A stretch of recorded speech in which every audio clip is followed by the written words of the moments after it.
انا في مره ماشي في الدقي، ففي واحد بيوقفك يعمل معاك لقاء وبتاع، بس من الواضح ان هو كان متضايق قوي، الناس بترد عليه ردود مثاليه، هو مش عايز كده، هو عايز رد غريب ياخدوا الناس تشيره وبتاع. بص الواد ده بيقول ايه للمراسل، هو عايز كده صح؟ فانا قلت انا هعدي من قصاده، وايا كان السؤال اللي بيساله هرد عليه رد غريب كده. قال له النبي ممكن اعمل معاك لقاء؟ فقلت له اتفضل. بص بقى السؤال بتاعه، انت ازاي تعاكس البنت تخليها تحبك؟ انا عمري ما عملت الاتنين. فبطريقه الخبير كده قلت له ايه؟ لا يا حبيبي ده بيبقى على حسب، يعني كل بنت لها طريقتها، في بنت كاجوال في بنت كلاسيك، سايبه ولا ايه؟ فهو اقتنع.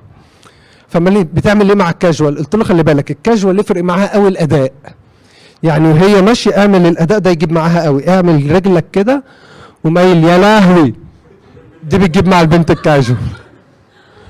قام قال لي طب والبنت الكلاسيكيه؟ قلت له لا البنت الكلاسيكيه معروفه تيجي بالحنيه، يعني تخليها ماشيه عكس اتجاهك وتقوم عامل كده بالراحه بقى، ولا ماشي